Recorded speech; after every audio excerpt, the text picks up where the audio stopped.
Hello nakamas! Welcome sa aking One Piece Nihongo lesson, JLPT N5 series. Ang lesson natin ngayon ay How to Conjugate Mass Form to Jisho Form, Godan Verbs. Kung bago ka pa lang dito, please don't forget to hit the like button at i-share mo na rin para makita pa na iba pa nating mga One Piece nakamas. Bago ang lahat, panoorin muna natin ang mga One Piece video clips na ito.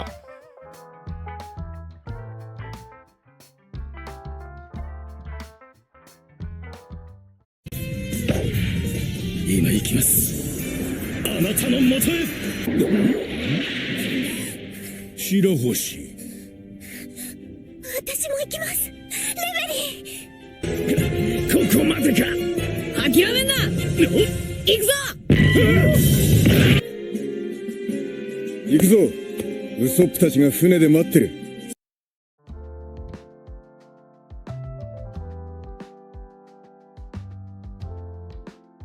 So, basahin muna natin ang definition ng Godan verbs. Godan verbs are one of the three main groups of verbs in Japanese.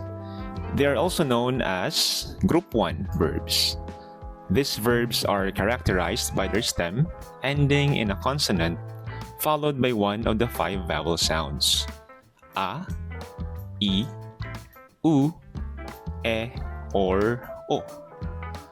Godan verbs undergo a consonant change when conjugated into different forms. Dito sa right side, minasang, makikita nyo ang kanji ng Godan verbs. Para mas lalo nyong maintindihan, ano nga ba ang Godan verbs, tinan nyo tong kanjing to. So ito minasang, ang kanjing to, ito yung kanji ng 5, okay? Ibig sabihin yan ay 5. Ito naman, ito yung kanji ng dan. So ito is, go. And then, ito naman ay dan. So, maraming ibig sabihin ang dan, minasang. So, pwede siya level. Pwede rin siya class. Pwede rin siya, grade. Okay?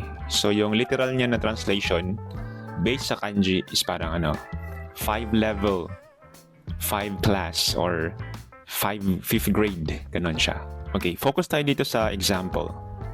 So, sa listen na polite, minasang. So, to listen in polite form, sa mass form ay kikimas. Okay? Kikimas. Now, if I will drop the mass, minasang, may iwan si kiki.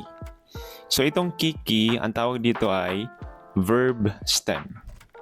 So, tawagin natin siyang verb stem. Okay? Verb stem yan siya. Now, maraming ways para i-change ang to listen. Pwede ko siyang sabihin na negative, not to listen. Pwede rin siya naka-plain form, to listen pa rin siya.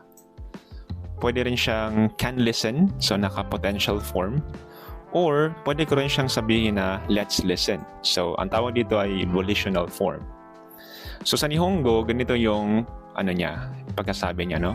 So, not to listen na plain is kikanai. To listen na polite, naka-mass form, kikimas. To listen na plain, naka-jisho form, ay kiku. Then, can listen, the ability to listen is kikeru. And let's listen ay kiko. So, kung mapapansin nyo, minasang, naiba yung form niya. Okay? Naiba yung form. So, lahat ng verb from kikimas, dinaanan niya lahat ng vowel sound. Example, ka, ki, ku, ke, ko. So, kikanai, kikimas, kiku, kikeru, and kiko. So, kaya siya tinawag na Godan verb, minasang, kasi lahat ng levels, lahat ng sound, ay dinaanan niya. Okay? Kaya yon ang explanation. Bakit siya tinawag na Godan verbs? Okay? Now, the question is, how to conjugate mass form to jisho form? So, ano nga ba ang ibig sabihin ng jisho? So, jisho, minasang, ang literal na translation niyan ay dictionary. Okay? So, dictionary yan siya. Okay? So, if meron kayong mga dictionary dyan sa Nihongo, so, kung mapapansin nyo, lahat ng yan ay naka-jisho form, yung verbs. Okay? Group 1, Group 2, and Group 3 verbs. So, the other way of saying dictionary form ay jisho, jisho form. So, literal translation ng jisho ay dictionary. Now, for Group 1 or godan verb, meron tayong rule na fina-follow. So, first niyan is ito. You drop the mas, for example, sa to read. So, yomimasu, you drop the mas, maiiwan si verb stem, which is yomi. Okay? Now, the last character, we're going to change it to its u sound. So, ano ba ang u sound ng mi? It's mu. So, ang jisho form ng yomimasu ay yomu. Okay, same lang din dito sa kakimasu. We drop the mas, maiwan si kaki. Then, you change the ki sound to its u sound. So, ang u sound ng ki ay ku, so naging kaku. Then, next, hanashimasu. Same lang din, drop the mas. Maiwan si verb stem, which is si hanashi. Then, i-change mo yung last character to its u sound. So, the u sound of shi ay su, so naging hanasu. Okay? Yomu, kaku, hanasu. So, kung meron kayong mga dictionaries dyan, Japanese dictionaries, wala kayong makikitang yomimasu, kakimasu, hanashimasu. So, ito yung makikita nyo, si yomu, kaku, at hanasu. Okay? Kahit sa mga online dictionaries, minasang. Ito yung nakasulat. Okay? Yomu, kaku, and hanasu. The jisho or the dictionary form.